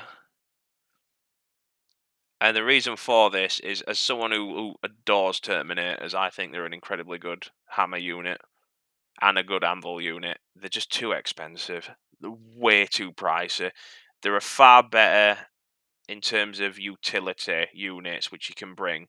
The Terminators are very similar. For those who aren't aware, they're very similar to Axe in Dota 2. If you play Dota 2, by the way, I feel sorry for you anymore. I've stopped playing that shit. But they're very similar to Axe in a sense of you jump in, You do a shitload of damage at the start. You will catch people off guard. You'll do shit. You'll punch them. You'll capture an objective. You'll kill a unit. The Terminators hit very hard, and then you kill the unit, and you're like, right, okay, good. Now what?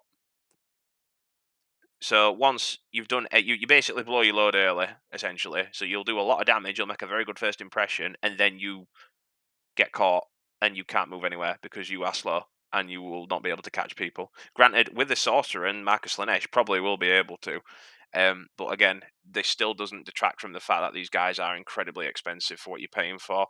I believe it's 370 points. Yeah, 370 points for 10 and 185 for 5. So they do get full rerolls to hit if you do pass.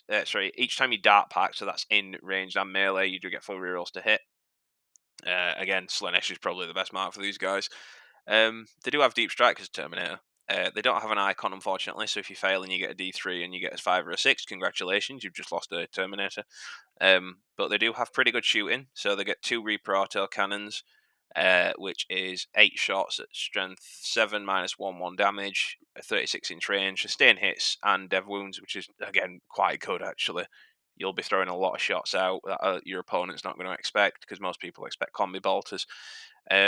Melee, again, you get 6 power fists if you bring in the 10-man, so that is 18 attacks, hitting on 3s, re-rolling all hits, exploding 5s with power fists, which is quite frankly a fucking absurd amount of damage.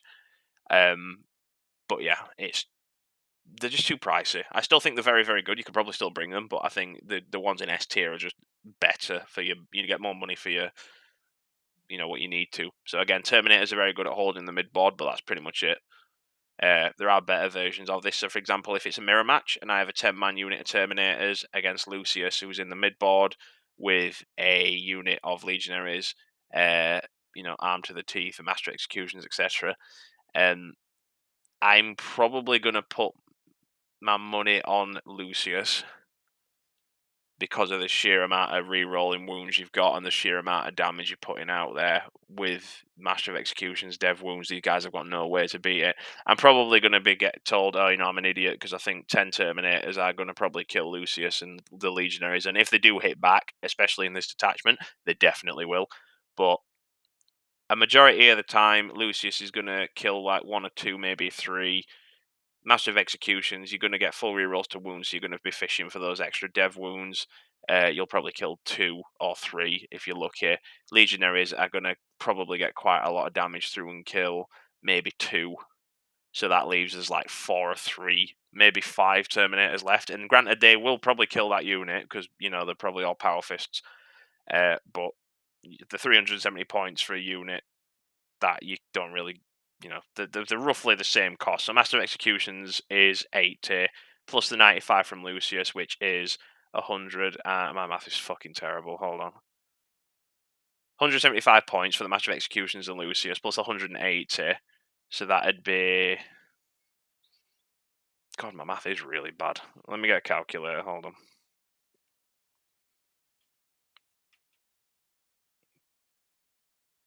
But not to detract from the whole thing. My point is that Terminators are too expensive, and I'm about to illustrate this when I can find the calculator thing on my phone. There's probably one person there who's already done the math and is just screaming at me for being stupid, which, in all honesty, yeah, I am thick as fuck. So we've got Lucius, 95 plus 80 for the Master of Executions, plus 180. So 355 points for Lucius and Master of Executions and 10 Legionaries with full rerolls to wound in combat and sustained hits on 5. Granted, the Terminators do hit very, very hard with the Power Fists, but they are still more expensive than Lucius and a fully kitted out Legionary squad with Fights First. I would rather put my points into the Lucius one, especially because Terminators don't get Fight First. They are very good defensive profile at T5, 4 pinball, 2 whip armor, and 3 wounds each. A lot of 3 wounds infantry are a pain to chew through. With that said, though, I do think that they are in need of a bit of love, maybe a couple of points cuts.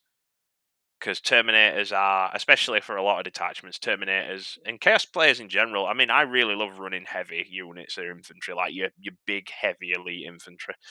Um, and Terminators, especially as an Emperor's Children player, are a very they hold a special place in my heart as I've recently finished painting up 5. So next up, Notcliffe Crown. Just don't bring it. I'm not going to get into why. I'm not wasting your time. Don't think it's offensively bad though. In fact, yeah, F2. Um, so Venom Crawler is up next. Pretty solid unit. This thing did get a rules rework. I believe it went from killing a unit in general to now have to kill it in melee. So at the end of the fight phase, if it destroyed a unit, you get +1 attack to your guns and your melee. So they've got the same profile, strength 6 -1/2 damage, which is pretty good. Actually kills quite a lot of Marines. Again, 36-inch range is nice. T9 is okay. 3 up armor, 5 up invul, 9 wounds, 12-inch moves. This thing's fast. 120 points. Pretty good. Like, you've got 12 shots at strength 6 -1/2 damage. You're going to kill maybe 3 Marines at that. Probably a bit more. Uh, Again, they do get the benefit of cover, which they probably are. So you've got to hope that they fail a couple. Sometimes you'll kill quite a lot. Sometimes you'll kill like 1. But these things with Mark and Urgle are pretty good.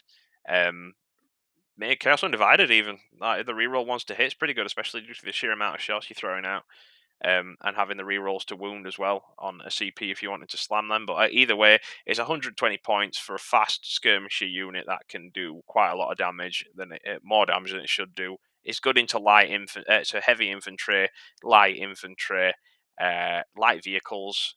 Again, it is strength 6, so it's nothing, remarkable, but I would put them A tier. I think they are very, very good. Um, but yeah, I think next up it should be my boys, the Noise Marines. So Noise Marines, in my opinion, are hmm.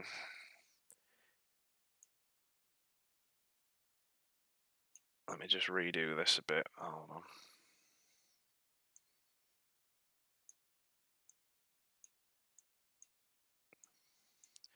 I think the tanks are just more viable. Right. So my apologies for that. So Noise Marines. Noise Marines have always been a weird one. So they are 85 points for 5 and 170 for 10. So they're cheaper than Legionaries and they're cheaper than Plague Marines and they're cheaper than Corn Berserkers. So they're the cheapest alternative that we have access to. They automatically come with a Marcus Lanesh, which is admittedly fair because it's Noise Marine.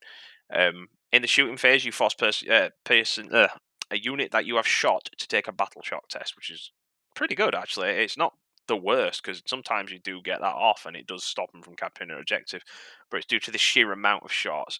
I personally bring at least 2 units of 5, maybe 3 if I've got the points left over. They're a unit you bring after you consider it, but I do think that a lot of the times, Noise Marines, especially with a Blast Master, you get your cultists to capture an objective. Your Noise Marines then move up with the Sonic Blasters. If you want to bring them with Sonic Blasters, you can do. You can bring them with melee. They're actually quite nasty in melee, but they will not benefit from the mark a lot more than you think if you do bring them shooting.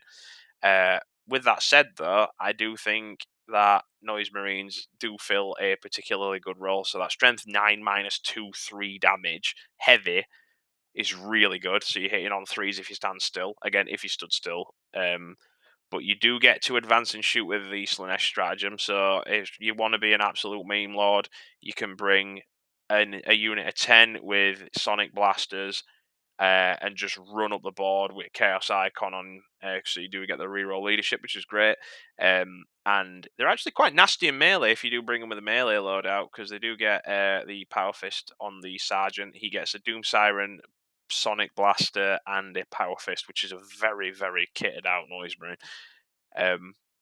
They do hit hard though. That 3 damage flat and AP2 is great. It's forcing Terminators to a 4 pinvolt, and any shot that goes through kills them. They're just a very, very solid unit. You could probably be remiss in bringing them. Uh, I think they are just a very, very useful unit to have. If you want to have as a backliner, you can do. If you want to run them up and shoot some stuff with it, sometimes they'll miss completely because that happens, unfortunately. But um, Either way, I still think they're very, very useful. You could probably bring one. Like I said, I bring at least 2 squads every game, 1 to 2 squads, maybe 3 if I've got the points.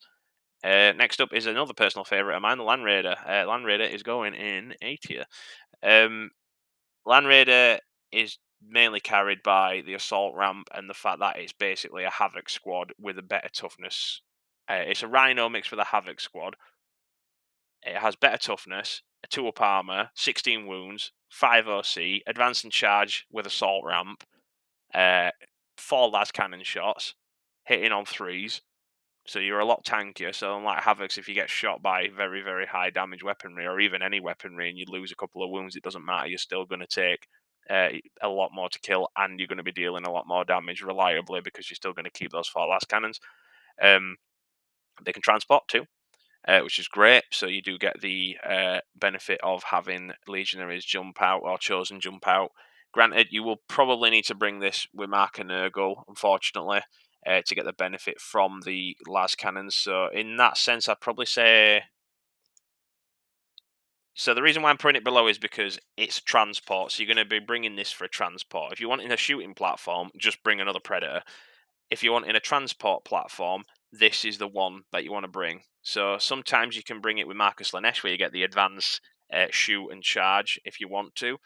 On this, it's actually not too bad. Advance and shooting on a Land Raider is actually pretty fucking good. I've done it with a. In fact, actually, no, I'll put him at top rate here. I feel like I'm underselling him now that I'm convincing myself. So when I play Renegades and Raiders Emperor's Children because it's more Slanesh for me, like the whole speed thing. And the way I do it is I advance the Land Raider with a scout enhancement at the start of the game, and then I move up, shoot, advance and shoot with exploding sixes, and you just get into them spots on the mid board a lot faster than you think. And the sustained hits on 5s is nice, but again, you want to bring Slanesh because you want to bring Chosen with Slanesh, or you want to bring Legionaries with Slanesh because you're wanting them to not be able to not be transported because obviously you have to have the corresponding marks. I do think that they are they're very pricey. They're 240 points. However, you do get, like I mentioned, very tough, reliable, a bit of a pain to move because they are a big tank. Unfortunately, they're a very big tank. You get transport, you get las cannons, you get advance and charge after you've moving. So you disembark, normal move, charge with legionaries or chosen. It's insanely good. I really, really rate the Land Raider. I think it's one of my favorite vehicles, if not my favorite vehicle. Just due to the fact that it's just a big tank. And those who have played Command and Conquer or any RTS know that the best way to play is with 2 very, very big tanks or very big vehicles because micromanagement is for people who actually want to succeed, and I can't be bothered. Dark Apostle is up next. So this guy is. I do not rate him at all. I think he is pretty pants. I'd probably even put him in D tier, but I just think he's weird. So he's 75 points. In fact, yeah, D tier. So the reason why I'm putting him in D tier is because he benefits a lot more the more units you bring him with. So if you're bringing him with Chosen, for example, if you're bringing it like you should be doing, bringing Heretic Astartes models and infantry, you're getting the +1 to wound. So you can bring him with Chosen, and you wanted to put a 10-man unit of Chosen in with a transport. The problem is, this guy is a 3-man unit because of the Dark Disciples. The Dark Disciples are absolutely trash. They do have a 4 pinball, however, they do not really care because they're 1 wound. So, like, yeah, it's nice if you're getting shot at, and he does have a 5 up leadership, which is nice. However, I do think that he's just crap. So the way it works is I brought him once. So I brought him with a unit of 5 chosen, and granted, I may have misplayed. However, the +1 to wound means nothing a majority of the time because you're wounding on 3s with chosen into Space Marines, uh, or 2s, which is nice. And you do get. I'm like Legionaries are just better. +1 to wound with Legionaries, and then re-rolling all your wounds is nice. But the problem with this guy is the transport shenanigans. So, because he's a unit of 3, you have to make sure he can't be brought unless you get rid of a couple of chosen or legionaries in the squad. So you're automatically gimping yourself. So it's 12. So you'll need to get rid of a legionary or a chosen. Not worth it because you're already gimping yourself at that point. It does have Demagogue, which is the uh, once per battle. If you're in 12 inches, congratulations, you're no longer battle shocked. He's better in the Chaos Cult's Detachment, in my opinion, and Malign Sacrifice. Excuse me. Malign Sacrifice is absolutely terrible. It's probably one of the worst abilities in the game. I really, really hate the fact that this guy is so bad. I originally rated him. I theoried in my head, I'm like, oh yeah, +1 to wounds pretty nice. Reroll wounds, etc. Pretty good. Just bring a Chaos Lord. Just bring a Chaos Lord. There is no reason to bring this guy. He's a niche pick, and he just doesn't do his niche very well. And that transport shenanigan stuff, especially for anyone who runs transports in Chaos Space Marines, which brackets should be everybody. Uh, this guy is a pain in the ass to deal with. You run him with the Chaos Cult's Detachment for that scout enhancement, and you just run him up the board and kill everything. But other than that, he is pretty poor in this detachment, unfortunately. He doesn't really get any benefits. Next up are Rubric Marines. I've been killing quite a lot of these in Space Marine 2, so I mean, they're kind of annoying to deal with in that game. But jokes aside, they do have pretty good shooting. The Soul Reaper cannon is extremely useful, so that Strength 6, -1 damage, 6 shots hitting on 3s is great, and Dev Wounds 2. They do have -1 AP on the bolt guns, but you are probably going to want to bring these guys with Water Flamers. They do have the Icon of Flame, I believe, so they get an extra AP on 6s to wound, which is basically the old school Emperor's Children rule. With that said, though, they are 105 points for 5 and 210 points for the 10 man. So you do get 5 up invul, which is nice. And they are 5-inch moves, so they're quite slow. However, I do think that they are, because they're mark locked to Siege. The weird thing is you're going to be wounding on 5s in shooting, so these are a shooting unit, but you're probably going to want to bring them with just flamers because it's strength what? Strength 4? Yeah, strength 4, d6 shots, -1/1. Just really good, and it ignores cover. So you could genuinely bring a unit of 5 of these guys, put them on an objective, or a unit of 10 and just charge advance these guys up. Even in combat, you can just, even if these guys get locked in combat and you somehow manage to survive, you pay a command point for Torpify Refrain, fall back and shoot. Sorry, no. Declare a charge in a turn in which you fell back. So you could probably potentially run back in there and get something else to kill them. Skin shift's nice. I mean, you get an extra Rubric Marine back. Just, they're weird. I do rate them though. I think they're very good. I'd probably put them like probably low A. I think they are very, very useful. If I had a choice between picking Rubric Marines, Noise Marines, Corn Berserkers, or Plague Marines, it would probably be. I am biased, so please don't take my word for this. But I'd probably pick Noise Marines because of the sheer distance you can keep your opponent at with the amount of shooting you've got is great. Rubric Marines are very good if you can put them in a Rhino, but then again, Zinch Smart Rhino, not particularly the greatest. Rubric Marines are very, very good with the flamethrowers. They are horrible to deal with. As speaking as someone who played against Thousand Suns with my good friend Niall has a Thousand Suns army, and he shredded quite a few units with the flamethrowers. So I've been unfortunately at the receiving end of it, so I'm aware as to how lethal they are. Then it would be the Plague Marines due to the sheer just durability aspect, and Corn would be at the last because we already have damage. Corn Berserkers are not bad. Granted, none of these are bad. They're all really good, but I don't think that the Corn Berserkers are just going to compete with the other three, to be honest with you.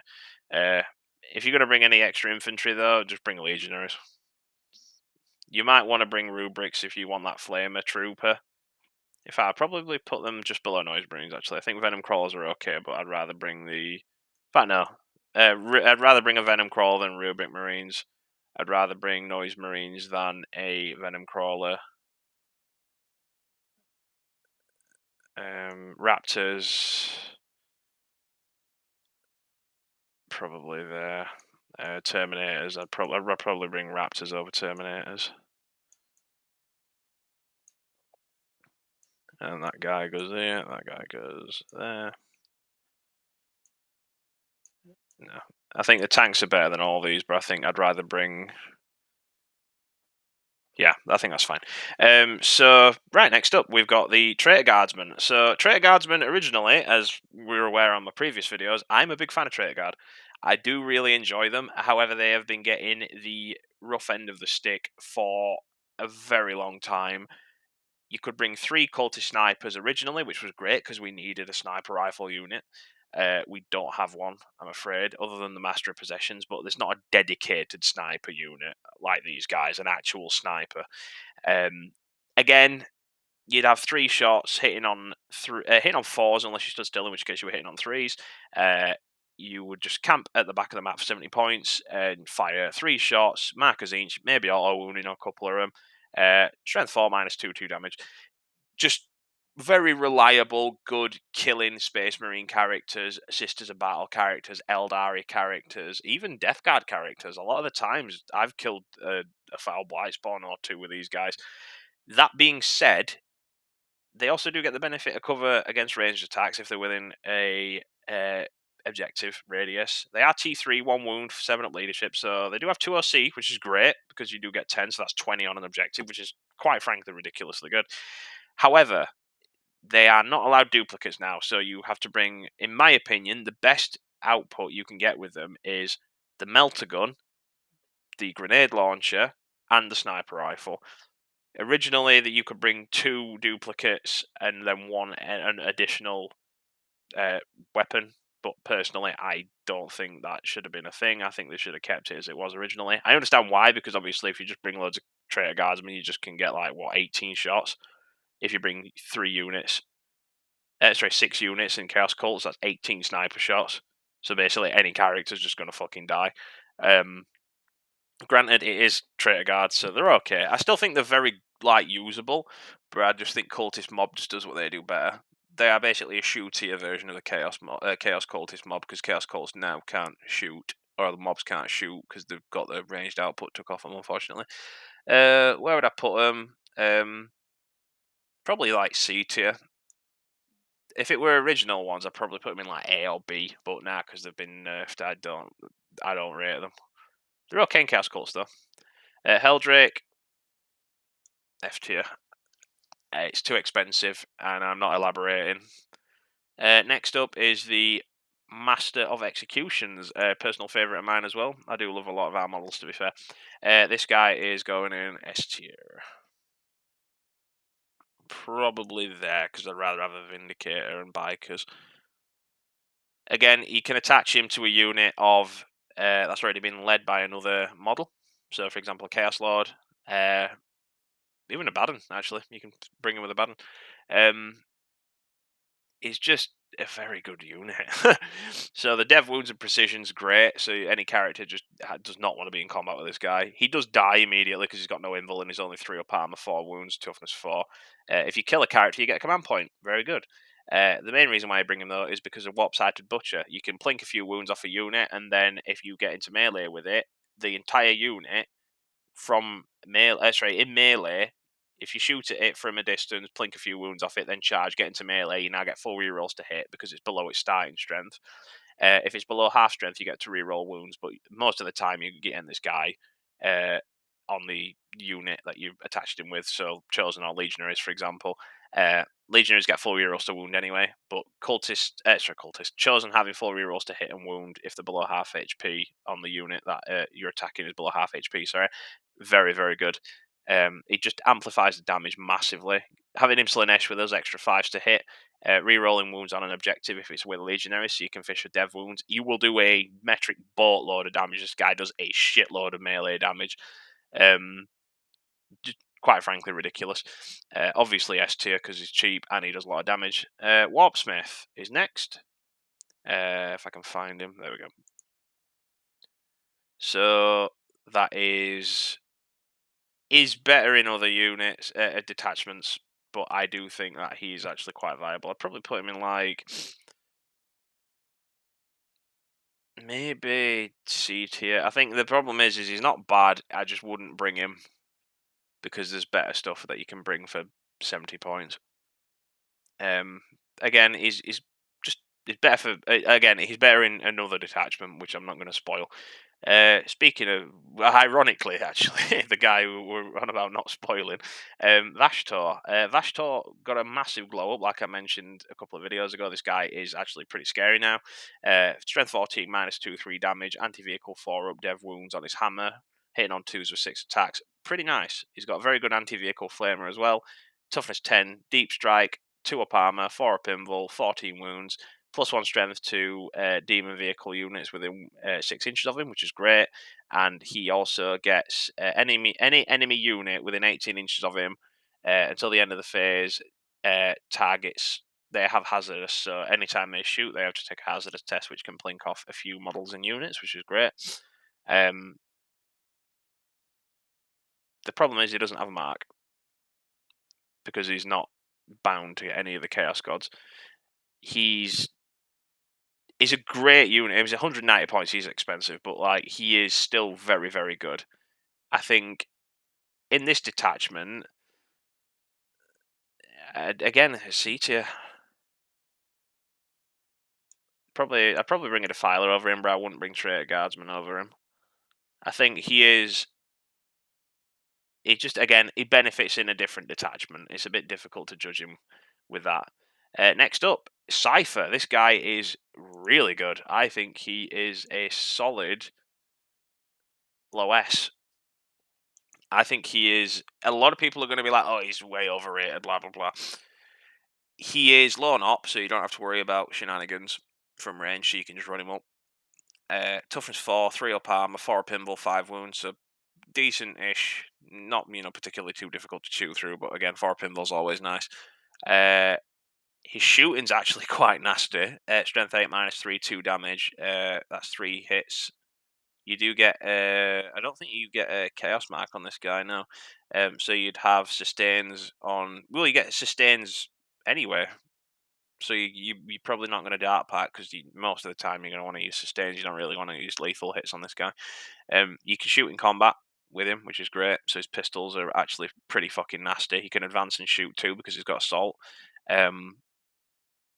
The main thing is the Agent of Discord. He's 90 points. You drop him in, hide him behind something that is within 12 inches of, and you increase the stratagem CP use by 1. So no more free stratagems for Chaos Lords or any of the equivalents anymore for your opponent.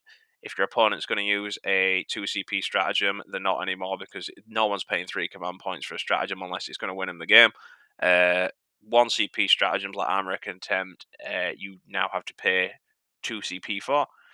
So Space Marine players absolutely hate Cypher, and they will focus him down when they can. But Cypher's got the ability to just be a pain in the arse. He also gets the shooting rule, which is admittedly okay. It's not great, but it's there. So once per turn in your opponent's shooting phase, when an enemy unit makes a ranged attack that targets a friendly Heretic Astartes unit within 3 inches of the model, uh, if they're within 12 inches, you can shoot them, basically. But you can only shoot that unit. So basically, if you shoot my friends, I'm going to shoot you, and his shooting's actually quite good. But yeah, low S tier simply for the fact that he has a Vect. You could probably put him in high A tier, I'll be honest, but I think he's cheap. He's very, very hard to deal with in terms of like he's a pesky little shit basically. And he just causes a lot of problems for your opponent with stratagems.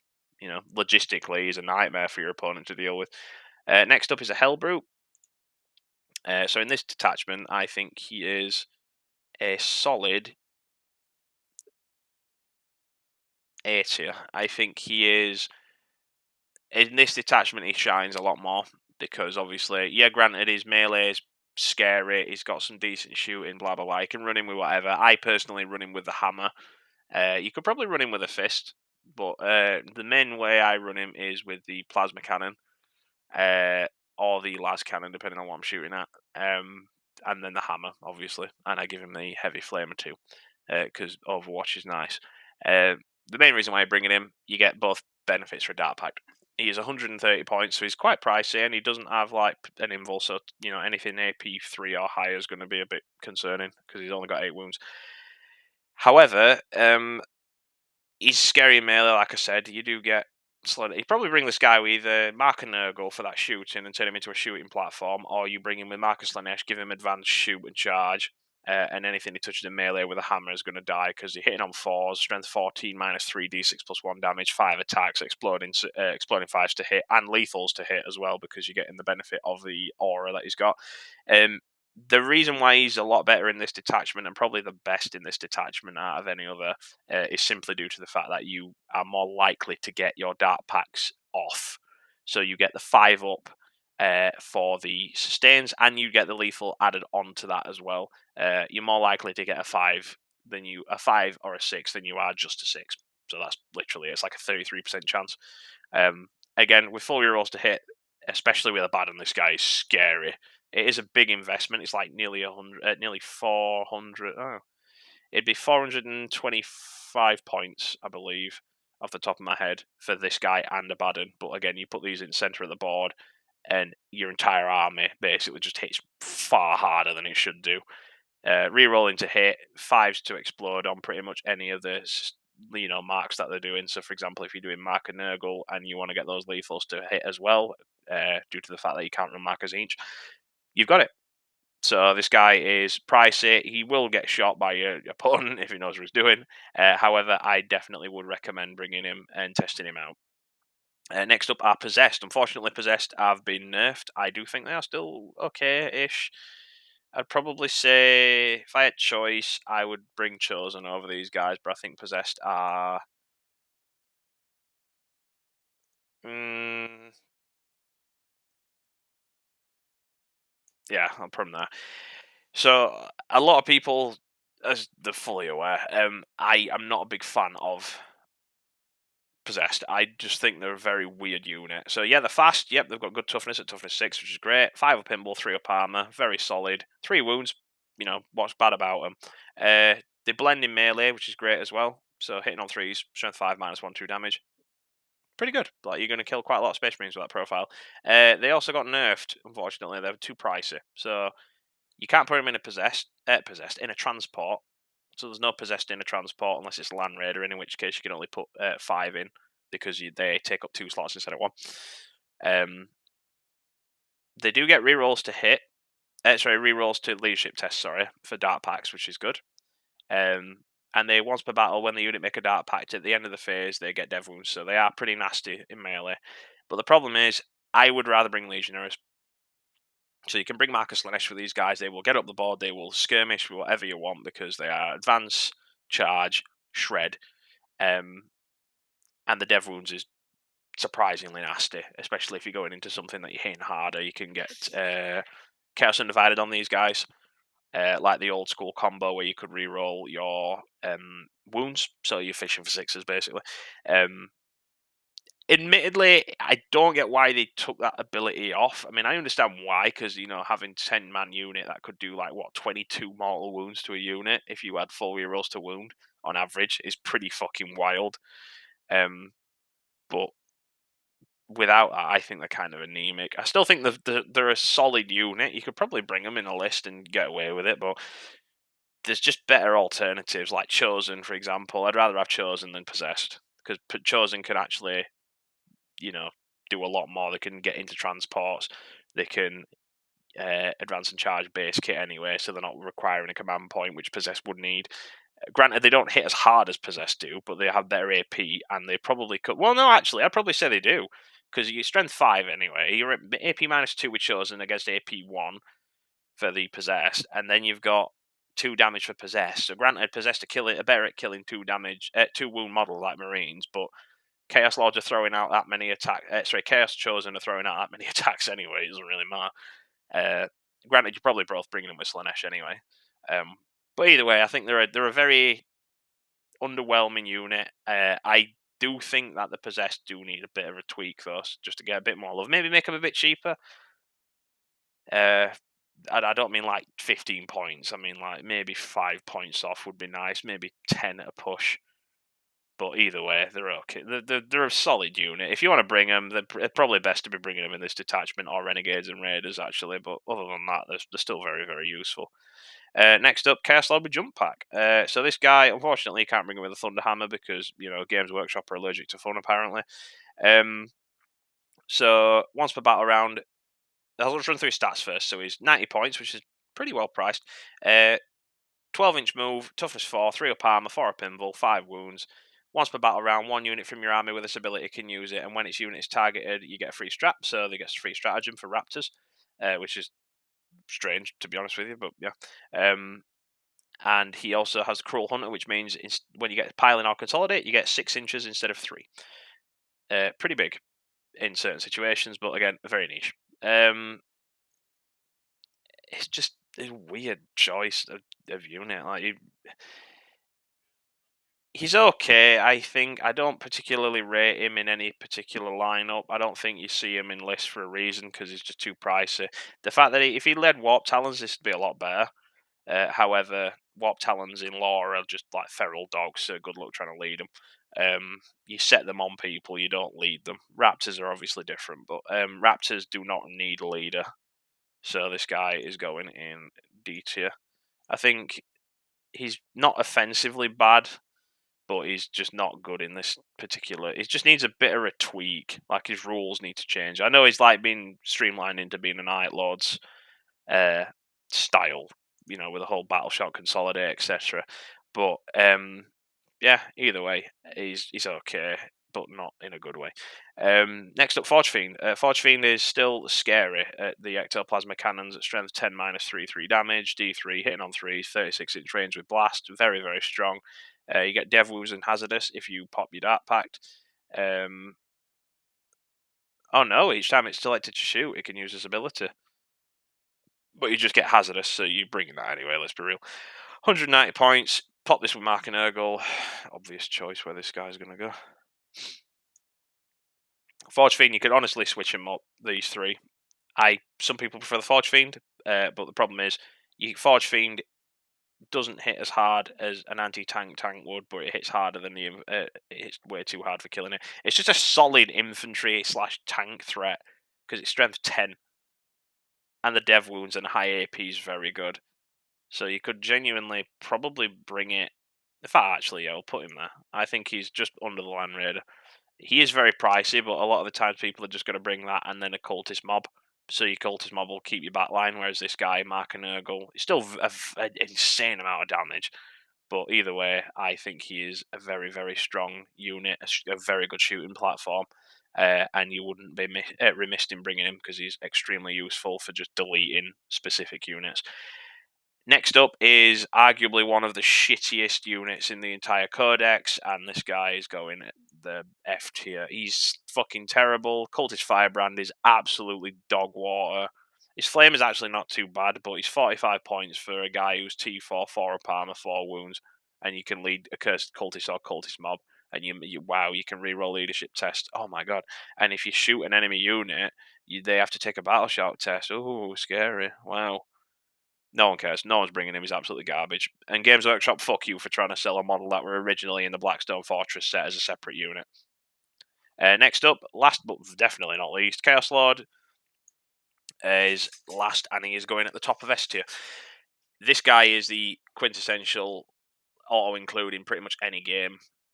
He gives free stratagems for legionaries and chosen if he's leading them. So free armor of contempt, free advance and charge, free Nurgle strat if you bring a Nurgle, but you're on coke if you do. You also get the free Eye of the God stratagem if you do use it, and you haven't used a stratagem in that round. Sorry, let's say you go in there. So hypothetically speaking, I've gone into a unit of Gravis before, a 6-man, with a Chaos Lord, a Legionaries, on the objective, Renegade and Raiders. So we've got 10 Legionaries, a Master of Executions, and a Chaos Lord on the objective. Full rerolls to wound, rerolls to hit because we plinked off a wound, I think it was, from shooting on the Gravis with a bloody undercharged plasma pistol, if I'm not mistaken. I don't know how I managed that. But full rerolls to hit, full rerolls to wound, extra AP because they're on the objective too. This guy pops his what you call it, transfer glory, So you get +1 strength, +1 AP, +1 damage. So I'm at strength 9 minus 4 AP because I'm on the objective. 3 damage a hit, which basically just kills Gravis immediately. Deletes, and Dev Wounds too because of the hammer. Deletes the whole unit with just the Master of Executions and him, which is quite frankly ridiculous. In this detachment, at that point, it'd probably be wise to pop the new stratagem with Eye of the Gods, so that brings him up to strength 9, 6 attacks, strength 9, -2 and 3 damage a hit. Base kit, that's for free. Again, in that situation, you've killed anything anyway. But either way, it's still really good. This guy is exceptional. You can use grenades with him, so free grenade strat, free fallback, shoot, and charge strat with Slanesh because you want to probably going to bring him with Slanesh. Um, Full rerolls to wound with legionaries on a dev wounds hammer. Like I said, in the veterans of long war rules, there's an enhancement. I think it's the Abaddon's gift or something like that, or the War Master's gift, which gives him crits on 5-ups. So you pop in with a squad of legionaries, reroll all wounds on objectives, and just fish for those 6s, and you get dev wounds. This guy is 90 points. He is the workhorse of our. I think he is probably the best unit in our codex. Genuinely, I think he is he's useful in pretty much any situation. There's never going to be a situation where you're going to be like, "Oh, Chaos Lord, oh, I could have used a blah blah blah here." He just he synergizes really well with what the army's about, getting on the objectives and being an absolute pain in the ass to deal with in melee. Free armor of contempt due to the stratagem you can pop on other detachments. Unfortunately, this one doesn't have armor of contempt, but you get free fight on death, free Nurgle strat, free advance and charge and shoot, uh, free rerolls to wound on anything in melee and ranged if you wanted it at range. But again, you've got legionary, so you don't need to waste CP on that or a free stratagem on that. You can bring one back if your marker's in. This guy is just incredibly, incredibly useful. And I definitely would break in at least 2 or 3 in every list I have. I think he's fantastic and arguably the best unit in our codex. In my opinion, he is, but either way, like I said, I've been talking for quite a while now, so what I'm going to do is I'm going to go and get some food. I hope those who have been watching all this while have had a great time because it's been nice to actually get another tier list video out. With that said, I hope wherever you are, you're enjoying your day, and whatever time it is, make sure you are worshipping the dark gods. See you later, everybody.